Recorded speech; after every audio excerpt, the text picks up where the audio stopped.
À l'heure où le pétrole devient de plus en plus cher, l'Europe s'intéresse au gaz de schiste, devenu depuis 2 ans la seconde ressource énergétique aux États-Unis.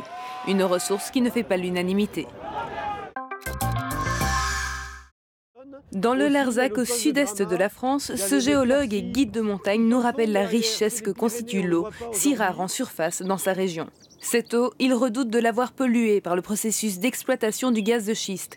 Extrait depuis 10 ans en Amérique du Nord, ce gaz pourrait bientôt l'être en Europe. Dans ce schiste, il y a du gaz. Je prends les deux masses. Ces masses m'ont donné ce rocher qui est fracturé. Je prends de l'eau potable. Il y a des espèces de fumées qui apparaissent. C'est le gaz. Je prends une flamme et j'allume. Voilà ce qui va se passer. L'eau risque de brûler. Entre Eldorado énergétique ou cauchemar environnemental, les Européens se tâtent aujourd'hui. En effet, pour extraire ce gaz, des puits sont creusés à plus de 2500 mètres de profondeur. On y injecte ensuite un mélange d'eau, de sable et de produits chimiques à très haute pression, entre 10 000 et 15 000 mètres cubes d'eau. La fracturation hydraulique a alors lieu, fissurant le schiste dont se dégage du gaz naturel, le méthane. Mais en remontant, ce gaz risque de polluer la nappe phréatique. C'est ici, dans le sud de la France, que 3 permis d'exploration ont été délivrés, couvrant ainsi une zone potentielle de gaz de schiste de plus de 15 000 km². L'un de ces permis concerne la ville de Nantes, une ville au centre du plateau du Larzac, le plus grand bassin d'eau potable de France. L'eurodéputé vert José Bové s'est rendu dans sa région d'origine pour la défendre face à cette nouvelle technique invasive pour l'environnement.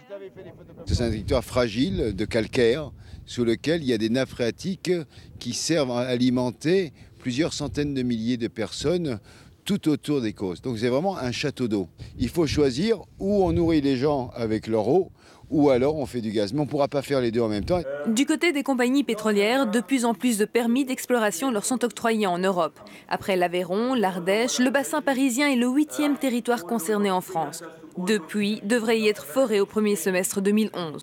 Pas de raison que l'eau prenne feu à cause de ces technologies. Ça ne nous paraît pas très concevable. D'abord sur d'elle, les industries énergétiques tempèrent ensuite leur discours face aux inquiétudes exprimées de part et d'autre de l'Atlantique. On entend les réactions qu'il y a sur Internet, les questions qui sont soulevées, qui pour nous sont entièrement justifiées. Il faudra qu'on y réponde, et on a bien l'intention d'y répondre. Et on travaille dans toute la phase d'analyse et d'études qu'on mène aujourd'hui a pour but d'apporter des réponses à toutes ces questions. Les compagnies insistent, elles n'en sont qu'à la phase d'exploration. Mais pour notre guide de montagne et géologue, c'en est déjà trop. Si on autorise un seul puits, un puits risque de contaminer l'ensemble du processus des nappes souterraines.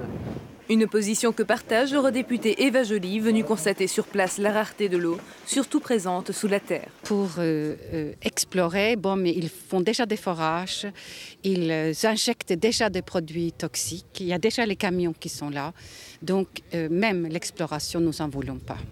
Pêcheurs, géologues et autres paysans du sud-est de la France s'opposent à cet or gazeux.